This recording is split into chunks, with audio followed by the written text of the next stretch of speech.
Tapi aku Mana ada Jundri? aku sudah pilih saya.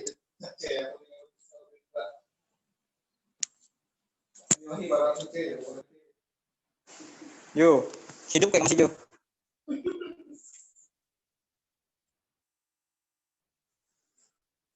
Apa Riz? Ini Ajis mencari kamu. Hah? Mencari kamu nah.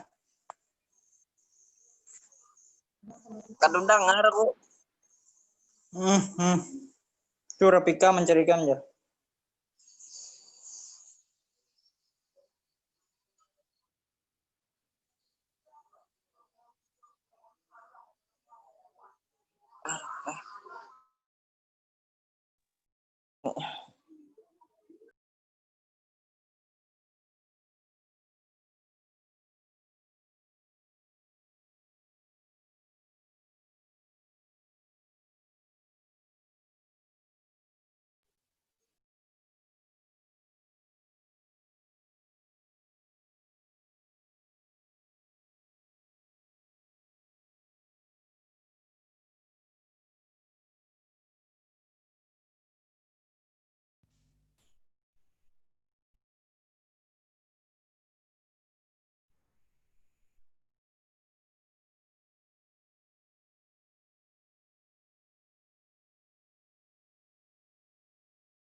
Baik, sudah hadir semua ya. Selamat pagi.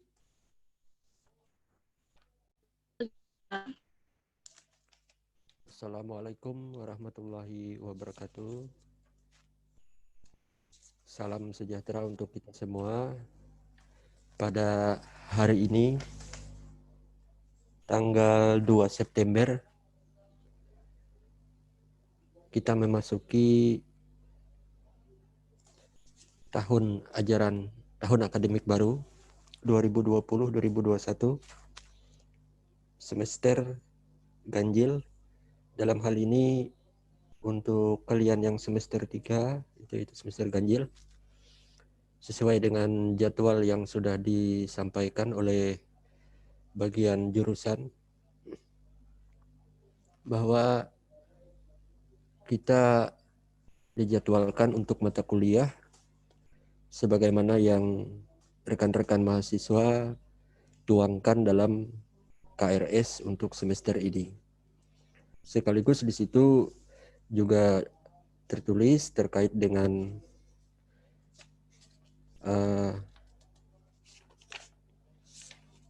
waktu untuk mata kuliah ini,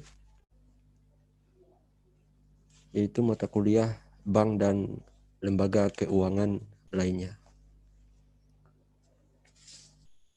Pertama-tama Bapak ucapkan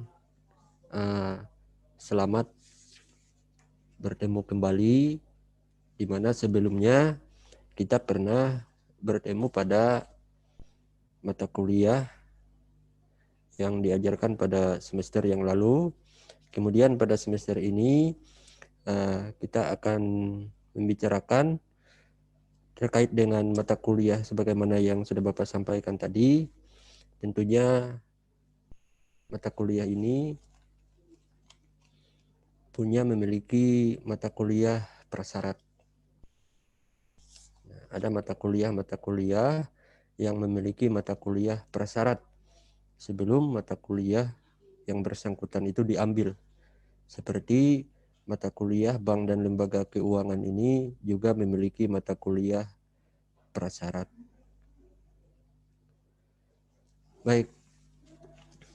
Hari ini hari pertama atau secara silabusnya kita masuk pada tahap pendahuluan, di mana di dalam pendahuluan ini kita menyampaikan secara gambaran umum hal-hal apa saja yang akan nantinya kita sampaikan selama kurang lebih 14 sampai 16 kali pertemuan. Termasuk di dalam pertemuan itu juga perhitungan untuk ujian tengah semester dan juga perhitungan untuk ujian akhir semester. Tentunya pelaksanaan dua pertemuan itu, UTS dan UAS itu merupakan instrumen ataupun alat ukur yang akan digunakan untuk pengambilan nilai akhir. Ditambah lagi dengan tugas secara individu, tugas secara kelompok ataupun kuis. Plus jumlah kehadiran, di mana jumlah kehadiran itu juga akan menjadi bagian untuk mendapatkan nilai akhir. Tapi tentunya kita tidak hanya berharap kehadiran itu tidak disertai dengan upaya-upaya untuk mengikuti perkuliahan ini secara apa adanya. Tetapi yang kita harapkan, selain orientasi kita untuk mendapatkan nilai akhir yang bagus, kita juga berharap materi yang didapatkan atau materi perkuliahan yang diikuti itu juga memiliki tambahan wawasan dan pengetahuan kita untuk semester ini, khususnya untuk mata kuliah bank dan lembaga keuangan. Bapak cek dulu, Sunia, jelas suara Bapak?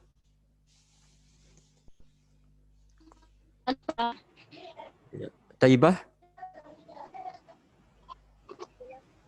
Ya. Muhammad Rajo? Jelas, Pak. Ya. Rizal Ramli? Jelas, Pak. Ya, alhamdulillah. Baik. Jadi mata kuliah ini, kalau kita lihat nama mata kuliahnya itu kan bank pakai NK ya, banknya. Nggak pakai NG. Ya, bank dan lembaga keuangan lainnya. Berarti di sini kita memahami pada dua hal. Di satu sisi terkait dengan bank itu sendiri. Kemudian di sisi lain juga berbicara tentang lembaga keuangan lainnya. Nah, tentu kedua ini punya titik temu. Titik temunya ini pada persamaan bisa dilihat juga. Kemudian ada juga titik temu tetapi pada sisi perbedaannya.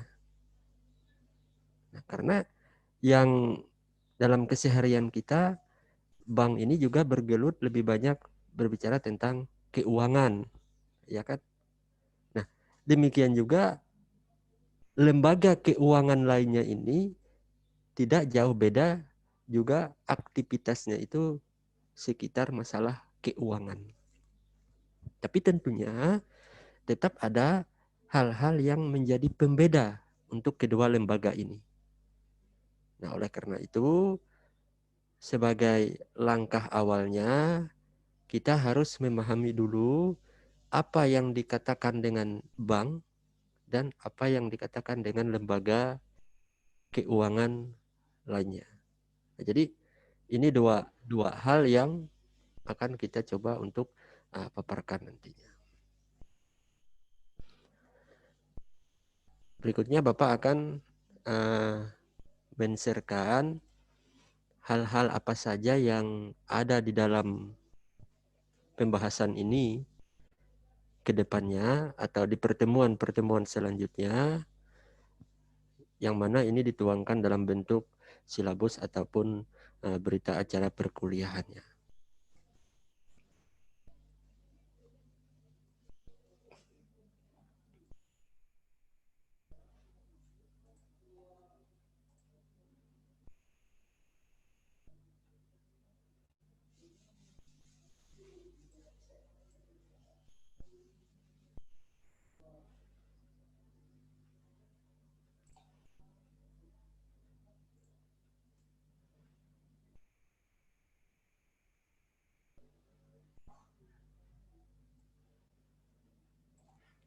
Nah, ini.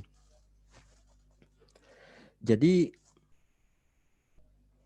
mata kuliah ini ada juga namanya bank dan lembaga keuangan. Ada juga yang dilengkap tulisannya itu lembaga keuangan lainnya.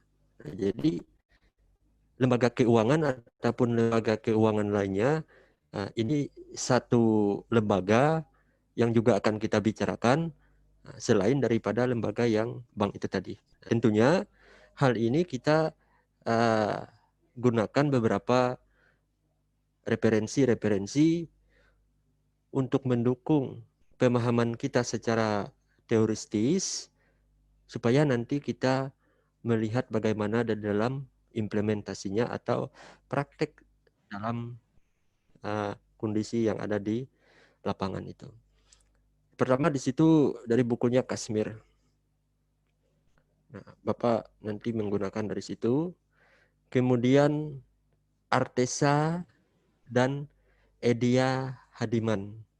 Nah, di dua buku ini yang menjadi acuan untuk kita mendasari pemahaman kita atau mendekati pemahaman kita secara teoristis dulu.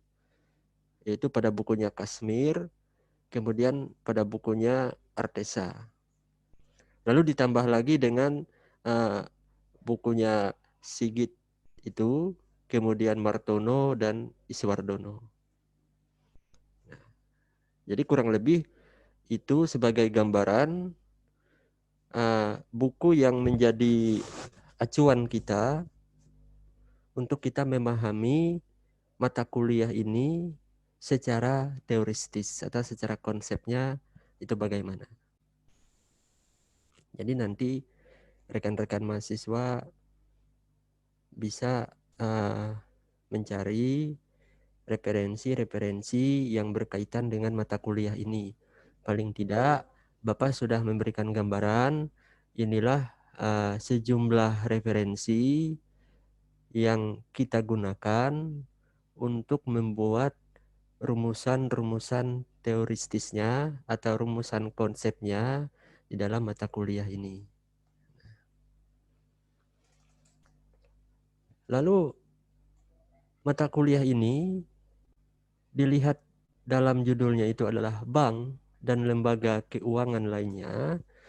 Tentunya tadi di awal sudah Bapak sampaikan bahwa satu, kita berbicara tentang bank itu sendiri beserta aktivitas dan kegiatan utama dan kegiatan pendukungnya.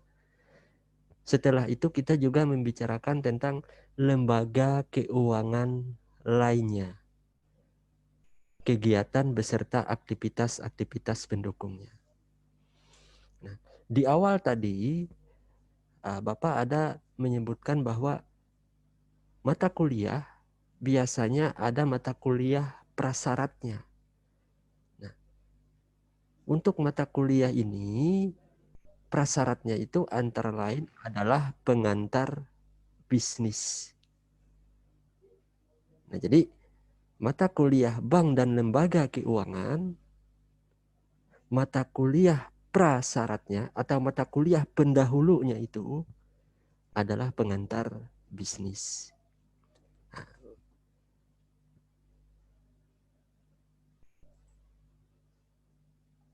Nurmila kemarin lulus nggak mata kuliah pengantar bisnisnya? Lulus, Pak. Ya. Kalau Alda? Lulus, Pak. Ya. Jadi mata kuliah pengantar bisnis itu menjadi modal untuk rekan-rekan mahasiswa atau pemahaman rekan-rekan mahasiswa terhadap pengantar bisnis itu merupakan modal untuk memahami mata kuliah ini lebih mendalam lagi.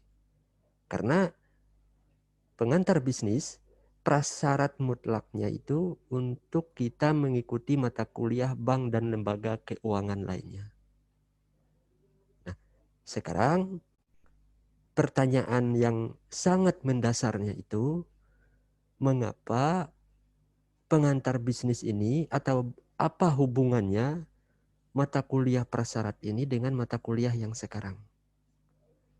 Paling tidak di awal ini Bapak sedikit memberikan gambaran. Kalau kita berbicara tentang produk itu setelah ada masukan yang disebut juga dengan input, ada juga proses pengolahannya itu, ada juga output atau keluaran. Nah, keluarannya ini itu ada yang berbentuk produk, barang yang punya fisik, tapi ada juga keluaran dari sebuah proses itu berupa jasa. Nah, bank dan lembaga keuangan lainnya ini dia lebih dominan produk akhirnya itu berupa jasa, berupa servis atau layanan. Nah, jadi oleh karena itu ketika kita melihat bahwa sebelumnya ada pengantar bisnis, lalu sekarang berhubungan dengan bank dan lembaga keuangan, berarti jasa yang dihasilkan oleh lembaga ini tentunya perlu dijual. Nah, pengantar bisnis secara umumnya itu merupakan suatu upaya, suatu cara bagaimana kita mengolah sumber daya yang ada itu supaya bernilai lebih atau punya nilai jual. Apapun hasil atau produknya, entah itu berupa barang ataupun itu berupa jasa. Nah, kebetulan pada bank dan lembaga keuangan lainnya ini dominan, artinya yang paling banyak produk yang dia hasilkan itu adalah berupa layanan. Nah, layanan inilah yang akan dijual, yang akan diberikan kepada pengguna, masyarakat secara umum. Tetapi nanti masyarakat secara umum ini akan kita buat segmen-segmennya lagi. Karena produk dari lembaga ini ketika dia mulai membuat produknya, dia sudah memperhitungkan ini kalau kredit jenis ini ditujukan ke kalangan mana. Apakah khusus untuk kalangan petani, nelayan, jenis kreditnya. Itu kan produknya itu tadi. Nah, atau misalnya produknya nanti berupa pinjaman pada jumlah yang sudah tertentu. Tetapi dengan agunan, bahasanya itu dengan jaminan 1 ini, 2 ini, 3 ini. Lalu yang punya jaminan ini misalnya kalangan pegawai negeri atau orang pada pendapatan jumlah sekian. Nah, ini sasaran produk itu disampaikan. Memang secara umum untuk masyarakat, tetapi di masyarakatnya nanti dia buat segmennya kalau kata orang marketing itu. Dia buat kelompok-kelompoknya.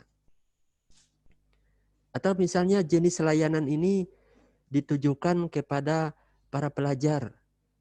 Ada suatu layanan kalau misalnya membuka rekening tidak perlu ada uang awal yang melebihi daripada 50.000 misalnya, tapi sudah dapat buku rekening. Nah, kelompok masyarakat juga, tetapi itu adalah kelompok pelajar. Lalu ada juga misalnya nanti produk yang mereka hasilkan itu mereka jual, mereka sampaikan, tetapi sasarannya itu adalah kelompok mahasiswa. Nah, jadi mahasiswa ini misalnya punya rekening atau membuka rekening, tetapi ketika melihat dia mahasiswa maka punya persyaratan-persyaratan tersendiri. Nah, ini yang Bapak maksud tadi, bahwa setiap produk yang dihasilkan oleh kedua lembaga ini, baik yang bank maupun lembaga keuangan non-bank, itu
Keluar ke bapaknya, weh.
Maju, maju, maju, maju.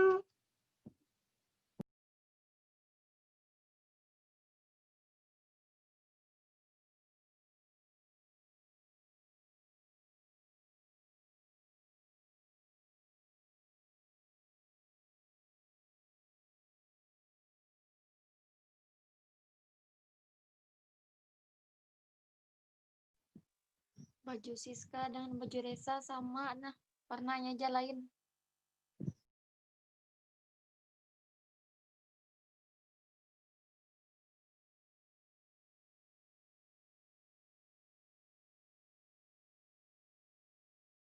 Mamon, mamon.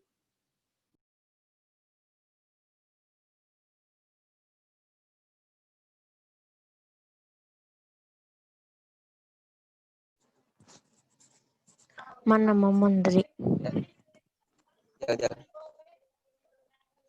Ini aku Man. tulis ngapa isinya. Tulis apa kada nih itu. Kakak Rosa, kakak Rosa, kakak Rosa. Main.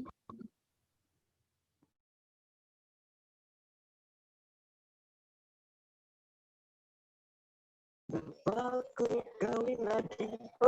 Jangan suratan, weh.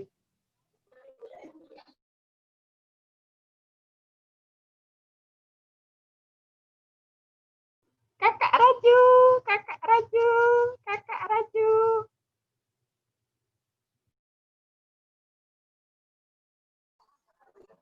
Ingat ya.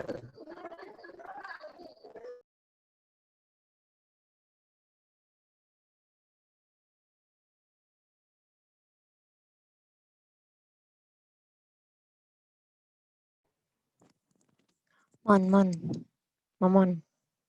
Oh, apa?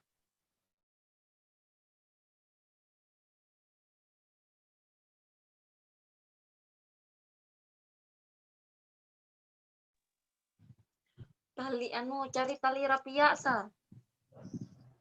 Jarak dulu.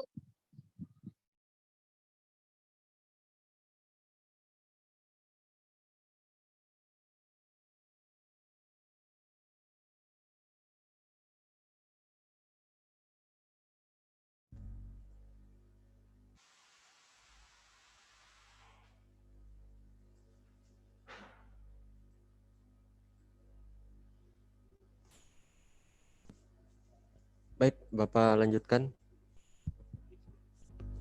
Nah, jadi tadi kita sudah sampai bahwa produk atau hasil yang dibuat oleh bank dan lembaga keuangan ini ditujukan untuk masyarakat secara umum. Namun nanti tetap akan disesuaikan produk yang dihasilkan itu untuk kelompok-kelompok masyarakat mana. Nah, jadi itu batas yang kita bicarakan tadi terkait dengan yang dihasilkan atau produk yang dihasilkan oleh bank itu.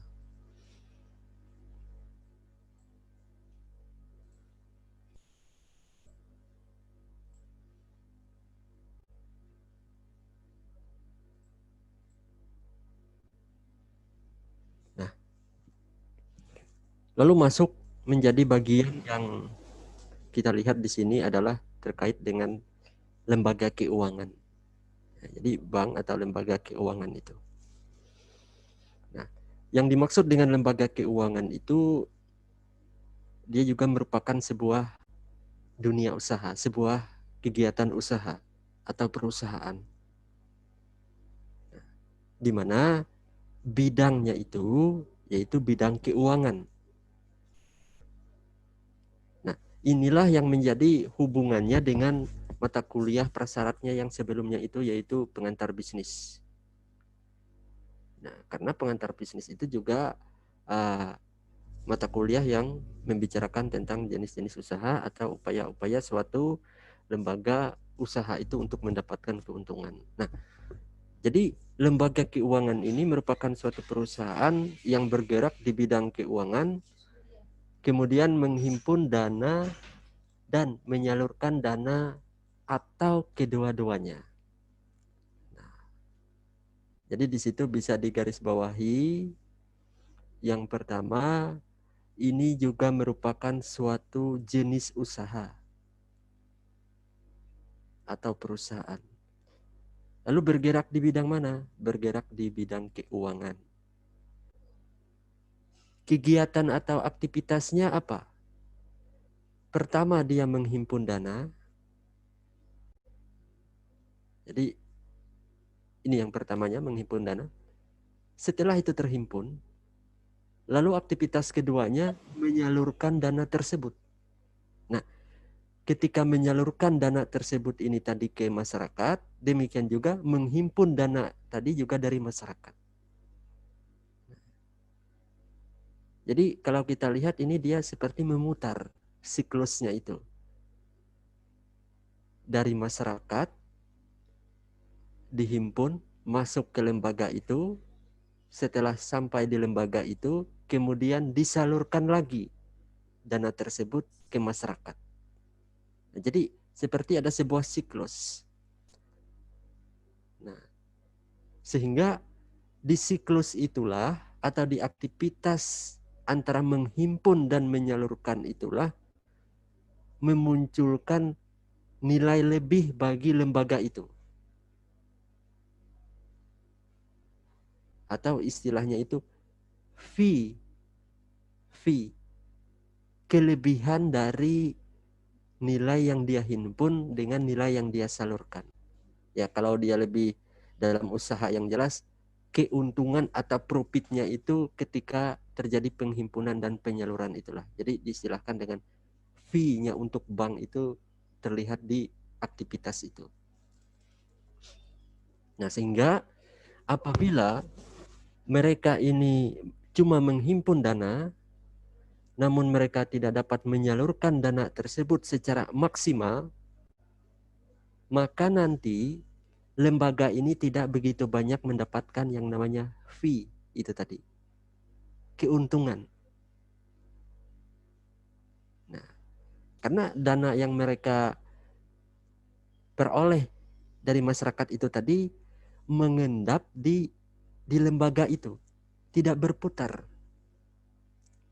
Akhirnya apabila dana itu cuma mengendap, mereka ini hanya membayar jasa bagi masyarakat yang menitipkan dananya di lembaga itu. Misalnya mereka cuma membayar bunga untuk masyarakat yang menitipkan uangnya di bank itu. Tetapi bank sendiri tidak memperoleh apa-apa dari dana yang dititip itu. Karena mereka ini belum maksimal menyalurkan dana tersebut.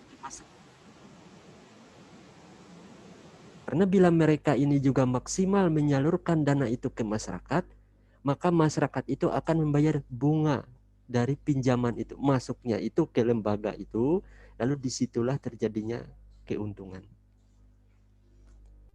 Nah, bisa nggak dipahami di sini? Ramunanti? Ya, jadi Ramunanti sebagai pihak yang surplus dalam keuangan.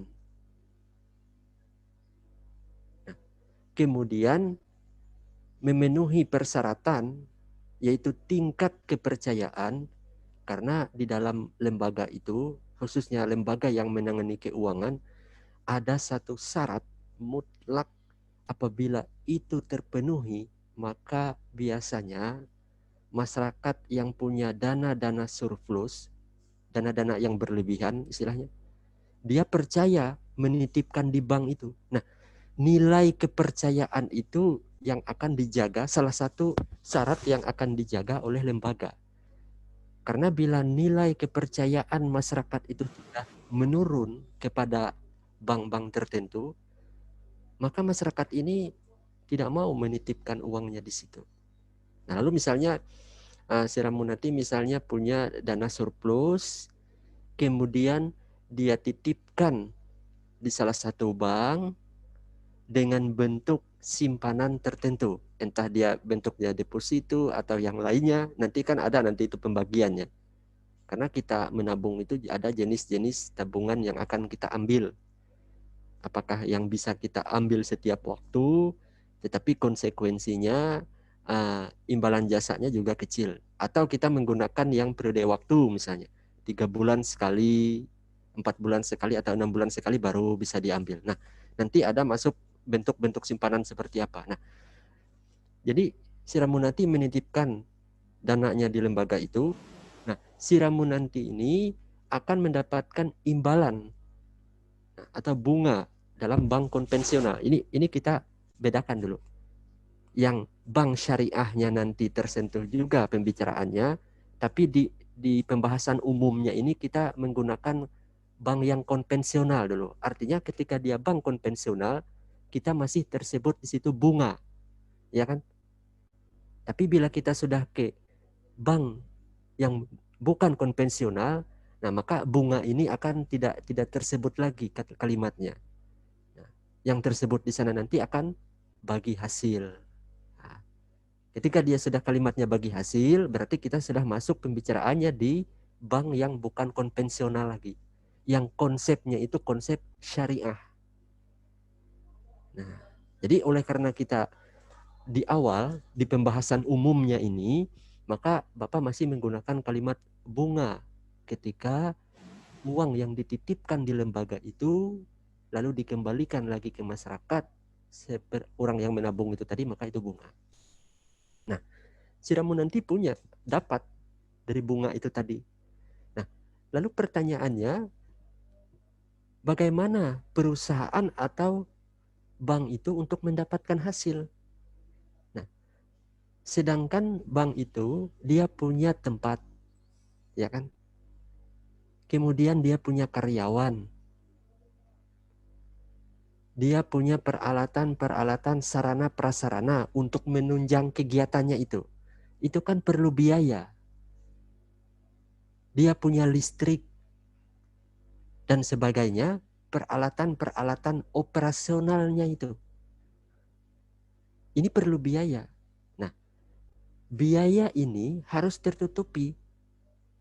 Dan juga dia mampu untuk membayar gaji karyawan yang ada di wilayah operasional bank itu. Kalau misalnya di Buntuk ini kan induknya.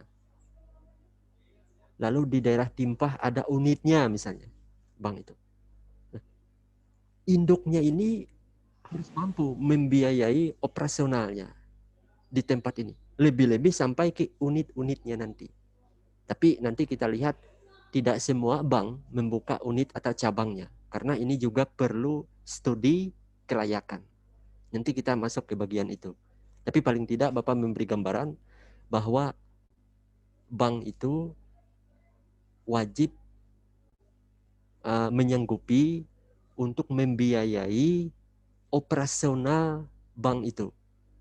Dan juga menyanggupi membayar gaji para karyawannya. Nah, pertanyaannya itu dari mana uang ini? Tadi sudah ada uangnya untuk membayar yang bunga itu tadi.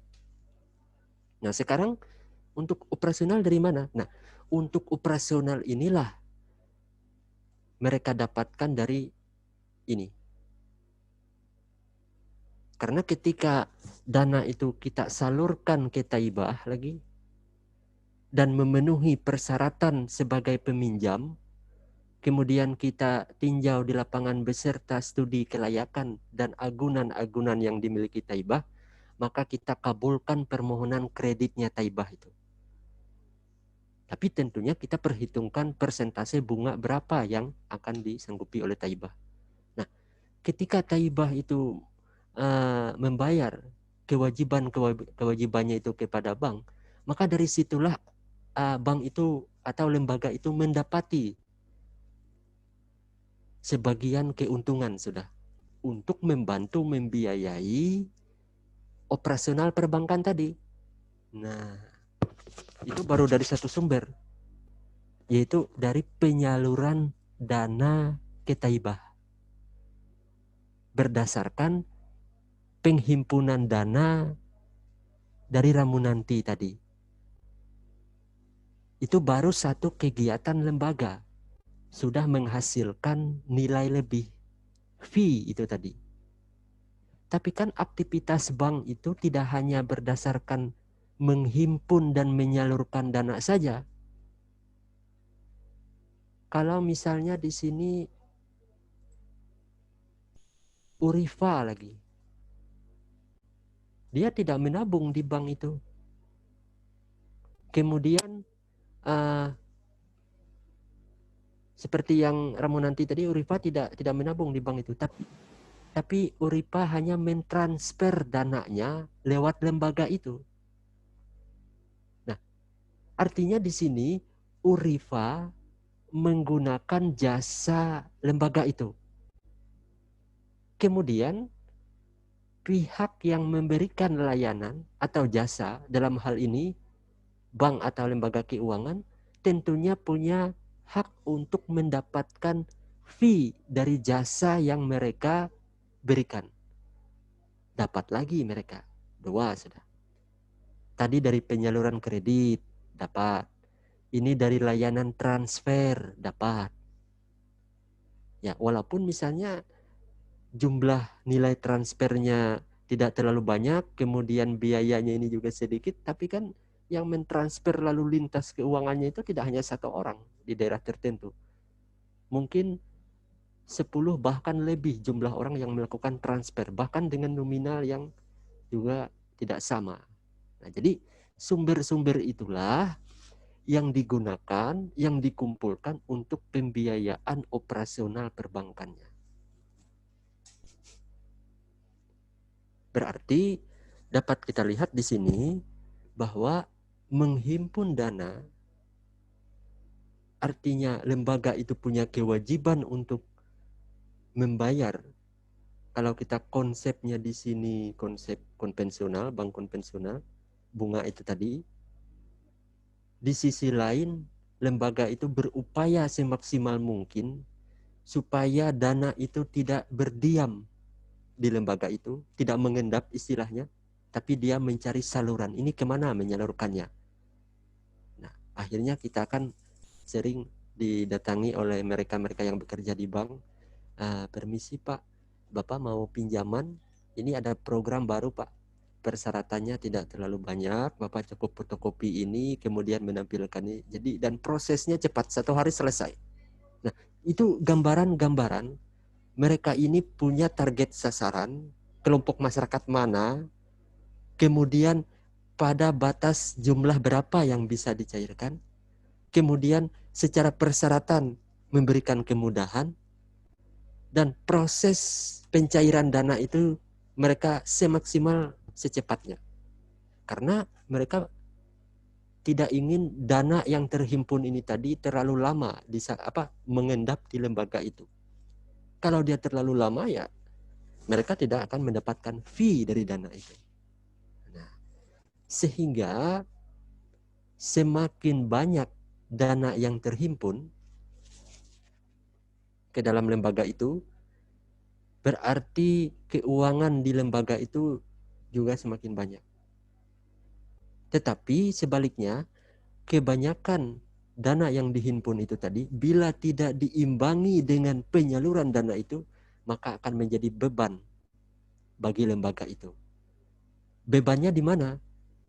Beban untuk membiayai operasional perbankan, tapi di sisi lain tidak ada pemasukan. Nah, jadi ini yang harus diperhitungkan dalam mata kuliah manajemen perbankan itu. Karena kan manajemen pengelolaan perbankan ya ini. Jadi ada mata kuliah itu bank dan lembaga keuangan lain, ada mata kuliah manajemen perbankannya. Tapi kita nanti ada juga sedikit-sedikit masuk ke manajemen perbankannya itu. Nah, jadi itu. Kemudian secara persen tadi ada 2 baru kita sampaikan. Pertama, sumber pendapatan lembaga ini 1 dari penyaluran kredit. Kemudian yang kedua dari jasa layanan transfer. Itu baru 2. 2 ini juga mampu juga memenuhi atau bagian yang nanti dikumpulkan untuk pembiayaan operasional. Nanti ada sejumlah aktivitas-aktivitas juga yang menghasilkan fee bagi bank itu, cuma secara urutan persentasenya. Persentase yang tertinggi itu untuk pendapatan ya. Jadi garis bawahi untuk pendapatan. Pendapatan untuk siapa? Untuk bank, untuk lembaga. Persentase tertinggi untuk pendapatan itu bersumber dari penyaluran kredit.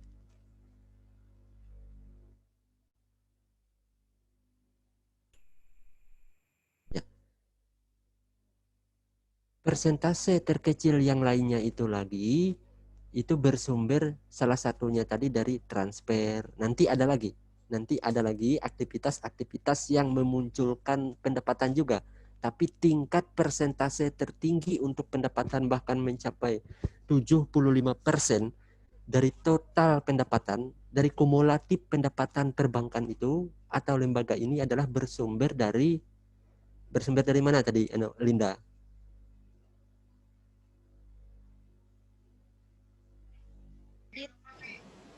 Dari kredit. Ya, jadi hampir 75% dari total pendapatan lembaga keuangan itu bersumber dari penyaluran kredit. Lalu persentase yang lainnya dari mana? Ya, salah satunya tadi dari jasa layanan transfer. Nanti ada lagi jasa yang mereka berikan. Karena tidak semua jasa layanan itu ada di semua tingkat bank. Ada pengkajian studi kelayakannya juga. Kalau misalnya mereka membuka layanan tertentu tapi tidak ada yang menggunakannya, itu hanya membuka beban operasional saja, tidak ada yang menggunakan jasa itu. Tapi kalau transfer kan banyak. Contoh misalnya, bank itu ingin membuka layanan tempat menitipkan benda berharga. Tetapi misalnya masyarakat di wilayah kita di Buntuk ini, kalau mereka punya benda-benda berharga dan lainnya itu, mereka mendingan menempatkannya di rumah. Padahal sebagian bank di kota-kota besar itu ada mempunyai layanan tempat penitipan benda-benda berharga. Jadi misalnya Pajariatul Ajijah, dia punya sejumlah sertifikat. Kemudian barang-barang berharga lainnya. Karena demi keamanan, lalu dia datang ke sebuah lembaga keuangan ini, dan ternyata lembaga itu punya tempat penitipan benda-benda berharga. Tentunya ada kesepakatan di situ. Berapa biayanya, kemudian tingkat keamanan dan sebagainya. Akhirnya setelah itu dikasihlah satu kunci kepada Ajijah, kunci boxnya tempat barang itu tadi. Jadi yang pegang kunci itu adalah Ajijah. Dan ruangannya itu steril. Tidak ada orang lain yang keluar masuk di situ terkecuali si pemilik. Nah, tapi kan kalau jenis layanan itu misalnya di Bank BRI misalnya ada menyediakan seperti itu, sedangkan masyarakat secara umum di wilayah Kota Buntuk ini kalaupun ada benda-benda berharga mereka titip aja di rumah, berarti ruangan itu tadi atau jenis layanan itu tadi tidak ada pengguna. Akhirnya yang muncul apa? Biaya operasionalnya aja untuk itu. Karena yang namanya biaya pengamanan untuk benda-benda berharga di sebuah lembaga keuangan itu ekstra fasilitasnya. Karena untuk mengamankan dari sisi keamanan dan dari sisi kepercayaan oleh pemilik itu adalah secara maksimal. Kalau masyarakatnya tidak ada yang banyak menggunakan jasa itu, biasanya lembaga tertentu tidak mau juga membuka layanan itu. Karena bukannya mendapatkan fee dari layanan itu, malah biaya operasional yang muncul. Nah, jadi nanti kita akan melihat apa sebenarnya yang menyebabkan bank ini tidak banyak layanannya, tapi kok bank ini banyak layanannya. Nah, tentu itu ada pengkajian studi-studi kelayakan penggunanya. Nah, itu. Tadi kita sudah tahu ada dua bagian yang menyumbang untuk tingkat pendapatan oleh lembaga keuangan. Hampir 75% dari total itu pendapatannya itu tadi dari kredit ditambah dengan aktivitas-aktivitas lain yang memunculkan fee juga. Salah satunya tadi seperti transfer. Nah, karena penyaluran kredit pendapatan terbesar oleh lembaga ini, maka disinilah high risk atau risiko tinggi keuangan bank itu ada di penyaluran kredit. Nah, itu hukum terbaliknya. Di satu sisi, apabila lembaga itu mampu secara maksimal menyalurkan kredit, di situ juga peluang pendapatan mereka akan meningkat. Tetapi apabila kredit itu tidak dikelola secara tepat, maka yang muncul adalah risiko tinggi. Mengapa demikian? Karena tidak semua dana yang dipinjamkan ke Haitun Nupus itu punya bank itu. Tidak semuanya punya bank.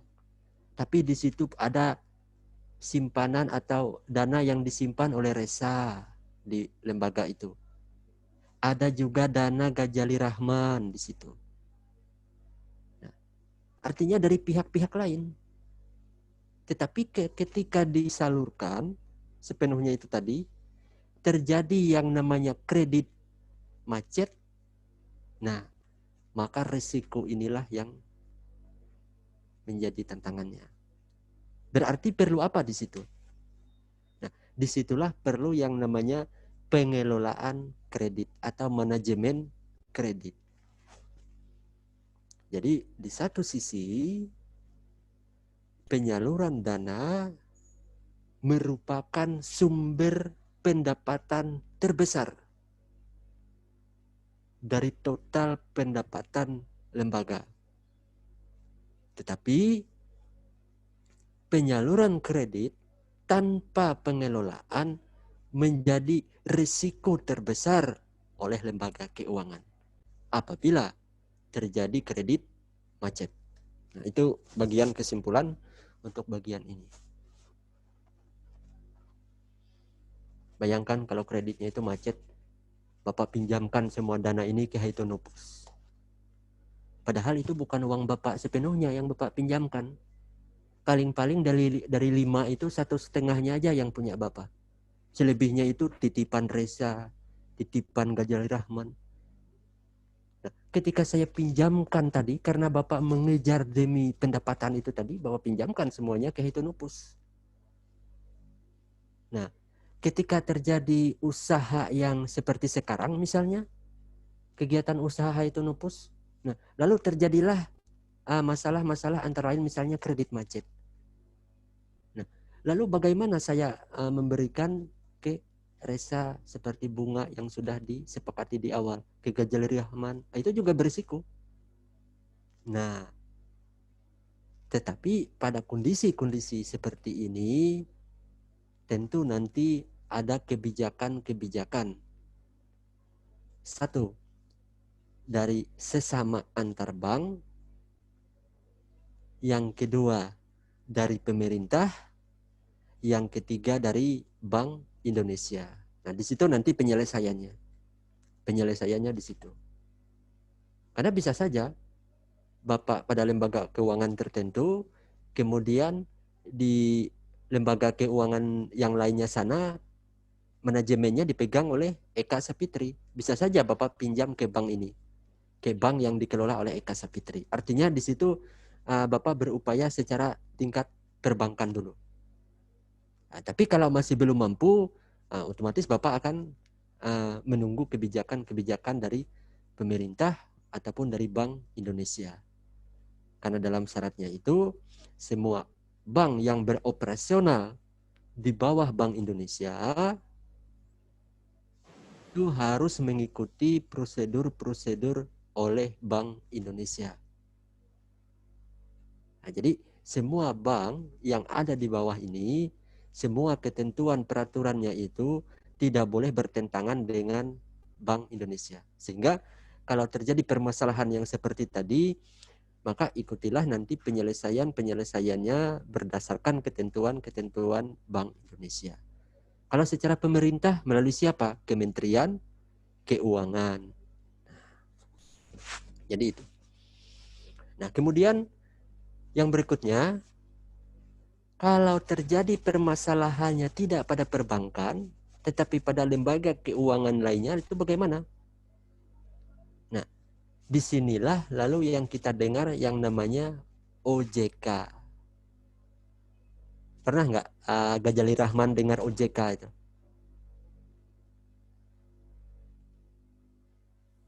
Tidak, Pak. OJK itu Otoritas Jasa Keuangan. Jadi kalau perbankan itu pengawasnya itu Bank Indonesia. Lalu kalau seperti lembaga keuangan yang bukan bank, siapa pengawasnya? Nah, disinilah lalu muncul OJK, Otoritas Jasa Keuangan. Sehingga kalau kita lihat di beberapa media itu banyak sekali lembaga-lembaga pembiayaan, bahkan kita sering kan dapat di di handphone, nah, penawaran pinjaman. Nah, dengan bunga sekian ini. Nah, itu kan jenis pinjaman yang orang bilang sekarang adalah fintech, finansial teknologi. Nah, itu bukan perbankan. Itu lembaga-lembaga pembiayaan yang di luar perbankan. Nah, mereka ini mestinya harus terdaftar. Di mana? Di OJK. Karena OJK adalah otoritas jasa keuangan yang mengawasi kegiatan dari lembaga-lembaga pembiayaan yang bukan bank. Yang bukan bank ya. Kalau yang bank ya jelas, Bank Indonesia di situ. Sehingga banyak di media-media itu, di berita-berita itu daftar-daftar yang di blacklist. Di blacklist ininya, fintech-nya itu, finansial teknologi, lembaga pembiayaan ini banyak di blacklist. Tentunya mereka tidak memenuhi persyaratan yang ada di OJK. Nah, ini untuk lembaga keuangan. Bahwa tadi ini merupakan sebuah kegiatan usaha, dominannya itu pada servis, layanan, produknya kan. Kemudian menghimpun dana, ini kegiatannya, menyalurkan dana, ini kegiatan atau aktivitasnya. Apabila menyalurkan dana ini secara maksimal, tetapi tidak dikelola dengan tepat, berpeluang munculnya risiko tinggi. Meskipun penyaluran dana ini memiliki kontribusi terbesar hampir 75% dari total pendapatan perbankan itu. Tingginya peluang pendapatan, tinggi juga risikonya. Mengingat dana yang tertanam di lembaga itu tidak hanya milik bank itu sendiri, itu milik masyarakat sebagian besarnya. Nah, lebih-lebih pada saat kredit macet. Berikutnya lembaga keuangan itu digulungkan. Nah, ini ada yang bank, ada yang non bank. Otomatis tadi ketika kita menguraikan di sini, yang bank itu tadi, yang mengawasinya adalah Bank Indonesia.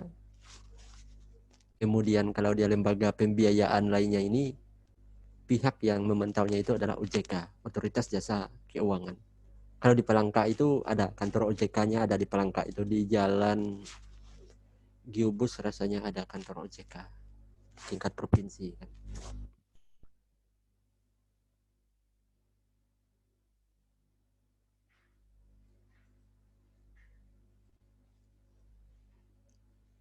Nah, lalu lembaga keuangan ini dibagi lagi menjadi dua. Ada LK itu lembaga keuangan maksudnya. Ada BI, ada bank umum, ada bank perkreditan rakyat, BPR. Ini diambil dari buku referensi Kashmir dan Atesia tadi. Ini secara konsep ya, secara teoritisnya kita pahami dulu. Lalu di sebelahnya itu lembaga keuangan lainnya atau lembaga non-bank. Ada pasar modal, ada pasar uang dan falas, ada koperasi simpan pinjam di situ, ada penggadaian, ada leasing,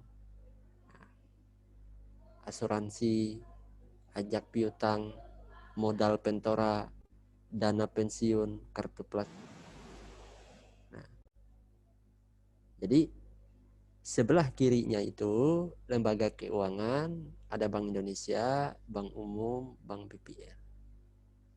Tadi ketika di slide pertama tadi ada Bapak singgung, kalau Bank Umum atau BPR-nya siapa nanti yang ikut mengawasinya, yang memantaunya.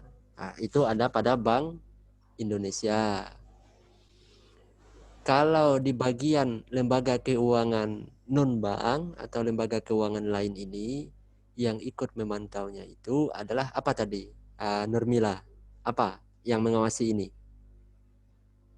Kalau di sini tadi BI, kalau bank itu BI. Kalau yang di non-banknya siapa yang mengawasi lah?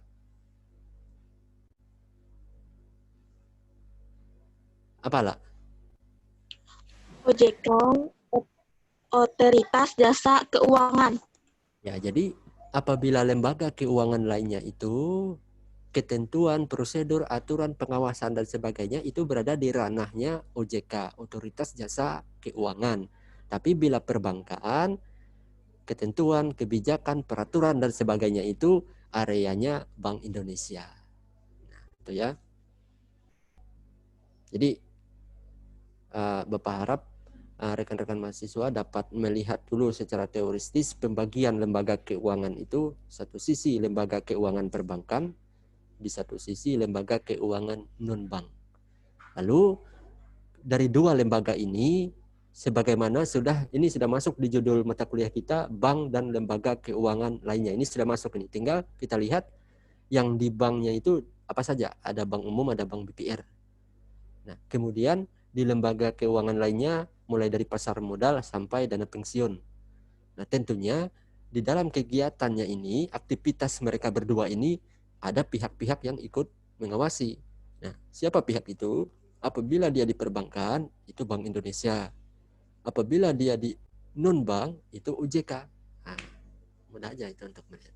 Siapa tahu nanti ada pertanyaannya, pasar modal wajib ini dan diawasi oleh satu misalnya Bank Indonesia, dua OJK. Jadi jangan sampai memilih Bank Indonesia. Jelas ini adalah wilayah kaplingannya OJK karena dia bukan bank, dia adalah lembaga pembiayaan.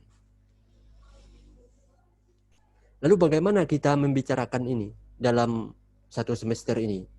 Ya tentunya secara bertahap. Tahap pertama tadi sudah disebutkan. Lembaga keuangan itu lembaga yang menghimpun dana dan menyalurkan dana. Berarti uang di situ yang bermain. Sehingga kita ada membicarakan tentang uang. Nah, ada pengertiannya, kemudian ada kriteria daripada uang itu, fungsi uang dan jenis uang. Jadi ini tahapannya ya, gambaran tahapannya. Karena lembaga keuangan, baik yang bank maupun yang non-bank, tetap mereka ini menghimpun dana dan menyalurkan dana. Tentu di situ uang yang dibicarakan. Nah, kemudian masuk lagi pada bagian keluasan dari syarat dalam lembaga keuangan bank itu. Ada berbicara tentang bank itu sendiri. Kemudian sejarah perbankan itu. Kapan bank itu dari sejarah tingkat globalnya, lalu masuk ke Indonesia ini melewati apa, dan dalam sejarah apa, dan tahun berapa, itu kan di sejarah perbankan. Kemudian jenis-jenis bank, di awal tadi ada, antara lain di situ ada bank umum, ada bank BPR. Nah, kemudian aktivitas atau kegiatan-kegiatan bank, selain daripada penyaluran kredit tadi, apa saja, itu ada. Lalu kalau misalnya mendirikan bank itu, prosedurnya bagaimana? Dia melewati apa saja? Nah, itu adalah pada izin pendirian. Nah, kemudian ada juga berkaitan dengan kantor bank. Ternyata tidak hanya kita yang bisa sakit. Bank itu pun bisa dikategorikan sebagai sakit. Kalau dia sudah sakit, tidak bisa lagi, sudah disuntik dengan dana, tidak bisa lagi sembuh, diberikan batas waktu, tidak ada lagi tanda-tanda dia itu pulih, maka ditutuplah bank itu. Dengan istilah lain, bank itu gulung tikar. Tapi sebelumnya dia sakit dulu dikategorikan, sehingga nanti ada kriteria penilaian kesehatan bank. Lalu bila dalam kesehatan banknya ini misalnya tadi tidak maksimal pulihnya, kita tawarkan, biasanya ditawarkan oleh Bank Indonesia. Siapa tahu lembaga perbankan yang dikelola oleh Muhammad Raju dan lembaga perbankan yang dikelola oleh Taibah dan juga lembaga perbankan yang dikelola oleh Fajriyatul Ajijah, jadikan satu aja. Nah, masuklah di situ adalah penggabungan usaha bank. Ada merger perbankan itu hingga hilang nama yang sebelumnya jadi bank yang baru lagi. Nah, kemudian ada juga aktivitas-aktivitas dari perbankan itu yang perlu dibina dan juga diawasi. Kemudian tidak semua data-data perbankan itu secara mudah untuk diakses. Mengingat itu adalah data-data yang sifatnya sangat sensitif atau rahasia. Maka ada sanksi yang diberlakukan apabila data atau rahasia administrasi dari perbankan itu terbuka, maka biasanya mereka akan mengadukan hal itu. Nah, banyak kita dengar berbagai berita itu data-data nasabah katanya bocor. Nah, itu kan terlepas dari ini. Itu ada ketentuan-ketentuan untuk itu. Nah, kemudian ini Bapak dipercepat aja untuk melihat kalian minimal punya gambaran pada tahapan nanti kita ada membicarakan ini. Tadi sumber-sumber dana bank dari mana? Tadi sudah 2 kita sebutkan. Satu yang dari masyarakat, yang kedua dari internal dari bank itu sendiri.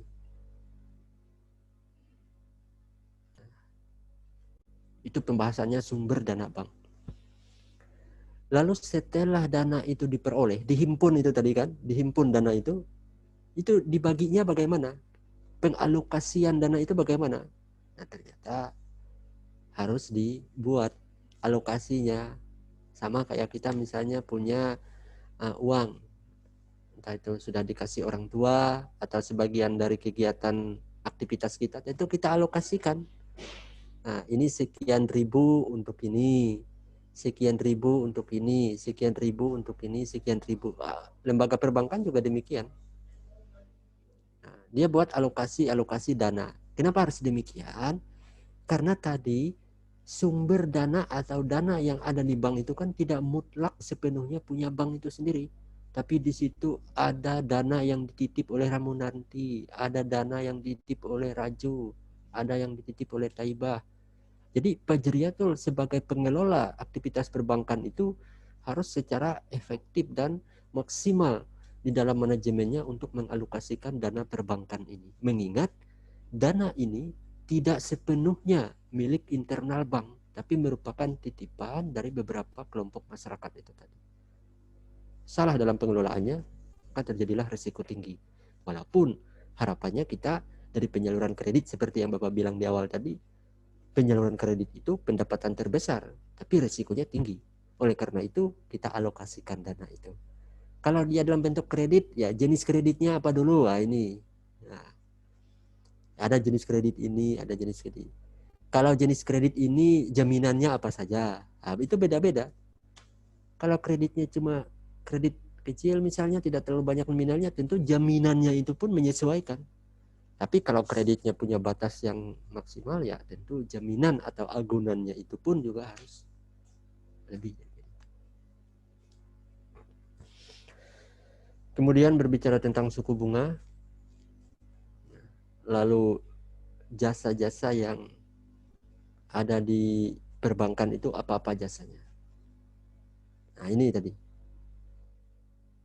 Di awal ada pendahuluan waktu Bapak bicarakan bahwa setiap layanan, jenis layanan, karena lembaga perbankan kan produknya itu berupa layanan. Itu layanan. Memang kalau melihat produknya itu kertas ATM itu kayaknya karena itu benda. Padahal itu layanan, bagian dari layanan. Cuma di depannya ini dikasihlah ATM ke kita. Artinya karena si penabung ini tidak hanya buku tabungan saja, tapi dia minta lagi ATM, lalu di ATM. Jadi kesannya ATM itu produknya. Padahal itu bagian dari layanan ini tadi, layanan dari jasanya. Nah, karena secara umum kalau perbankan atau lembaga keuangan itu bentuk dari produknya itu adalah jasa. Nah, sehingga jasa inilah yang melahirkan keuntungan. Tinggal kita lihat nanti jenis-jenis jasanya apa saja. Dari jasa transfer apa, jadi jasa ini ada itu beberapa jasa. Lalu masuk lagi ke bank yang ikut mengawasi perbankan yang ada di bawahnya, yaitu Bank Indonesia. Sampai di situ bagian pada bank konvensional. Dengan adanya perkembangan dalam dunia perbankan, maka masuklah konsep bank syariah. Nah, jadi kita nanti ada sedikit membicarakan tentang bank syariah. Kenapa tidak sepenuhnya kita bahas pada bank syariah? Karena prodi kita bukan prodi ekonomi syariah. Nah, kita ekonominya ekonomi murni. Andainya kita pada prodi ekonomi jurusan ekonomi syariah, nah tentunya pembahasannya ini lebih dominan pada bank syariah.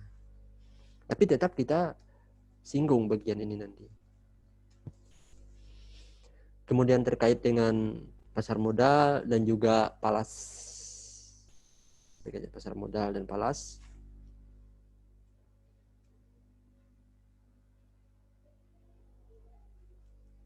Lalu bagian pegadaian, lalu masuk ke leasing.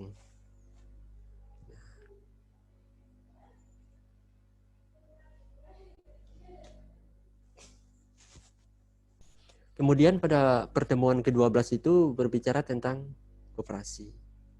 Terutama di sini koperasi simpan pinjam. Di situ juga masuk dalam area lembaga keuangan lainnya.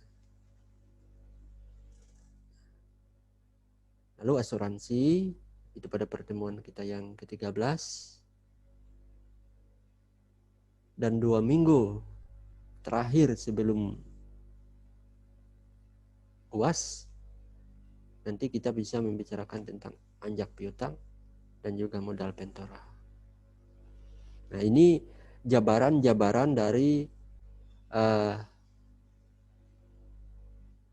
jadi nanti kalau dia nggak dianjak piutang ini masuk bagian pembahasan tersendiri dan modal pentora, maka dia dana pensiun ataupun kartu plastik yang menjadi bagian sub pokok utama dalam pembahasan itu. Jadi dia menyesuaikan dengan waktu pertemuan kita nanti. Jadi jabaran ini bagian dari jabaran pada lembaga ini tadi. Nah, di sini. Tapi sebagai pondasi bagi rekan-rekan di sini, pemahamannya bahwa lembaga keuangan itu merupakan suatu kegiatan usaha juga, di mana bidangnya itu pada bidang keuangan. Dalam aktivitas, dalam kegiatannya itu menarik atau menghimpun dana, kemudian di situ dikelola, dialokasikan dana itu. Nah, di sini kan sebelum dia setelah menghimpun nggak langsung dia salurkan, nggak. Kalau kita lihat di pembahasannya itu, setelah dana itu terhimpun, itu dialokasikan dulu. Nah, ini untuk alokasi kreditnya apa? Kalau ini kreditnya, maka nanti pihak manajemen banknya itu akan menentukan kira-kira ini agunannya apa saja. Nah, sudah diketahui di situ, ditentukan lagi ini kelompok masyarakat sasarannya untuk penerima kredit ini kira-kira siapa saja. Nah, di situ. Setelah semua itu dialokasikan dan diatur, barulah mereka menyalurkan kredit itu. Nah, itu yang Bapak sampaikan pada pertemuan pertama kita hari ini. Mudah-mudahan catatan pertama kuliah hari ini menjadi dasar untuk rekan-rekan mahasiswa memahami apabila kita menyambung pada pertemuan kedua minggu yang akan datang. Jadi minggu yang akan datang tadi sudah terlihat bahwa sebaran dari mata kuliah ini, dari pembahasan ini sudah terlihat di sini ada 2. Tinggal nanti pertemuan ke depan kita akan mengembangkan dari pembahasan pembagian yang ada ini. Baik, Bapak rasa untuk ini masih belum membuka sesi tanya jawab karena memang bagian pendahuluan juga masih penjabaran dan kita juga sama-sama berlahan untuk memahami apa yang sudah ditampilkan di slide tadi dan juga yang sudah disampaikan. Paling tidak harapan Bapak, catatan pertama untuk pertemuan pertama 2 September mata kuliah bank dan lembaga keuangan ini, jangan juga dibukanya Rabu depan ketika pagi baru membukanya. Jadi buru-buru nanti untuk menghubungkan yang Bapak bicarakan dengan yang dicatat minggu ini. Jadi paling tidak diseling kalau misalnya hari ini sudah menempuh mata kuliah ini, ya besok-besok buka lagi catatan itu. Jedanya 1 hari misalnya. Lalu mendekati waktu pertemuan kedua, kita semakin mantap pemahaman kita terkait dengan pertemuan minggu yang pertama. Karena kalau Bapak ulang lagi pembahasan minggu yang pertama, sedangkan kita posisi pada minggu kedua, ya kasihan kalian juga waktunya lalu terulang-ulang. Jadi itu ya yang dapat Bapak sampaikan untuk pertemuan kita pagi hari ini. Rijal Ramli? Ya, Pak. Ya, jangan sampai tertidur ya Ya, Pak. Ya, Gajali Rahman? Ya, Pak. Ya. Bapak mau tanya, si ketua kelasnya siapa? Saya, Pak. Oh ya, Gajali Rahman. Ya, jadi siapa tahu nanti ada hal-hal yang Bapak infokan bisa ke Gajali Rahman, tapi Bapak lihat sudah ada grup itu. Baik, itu yang dapat Bapak sampaikan. Terima kasih atas kehadirannya dan mohon maaf apabila ada hal-hal yang telah disampaikan tetapi tidak ada kaitannya dengan materi ini, mohon dimaklumi. Dan semoga apa yang Bapak sampaikan yang terkait dengan kaitannya dengan materi ini, mudah-mudahan itu ada manfaatnya. Sekian dan selamat siang. Siang. Terima kasih, Pak.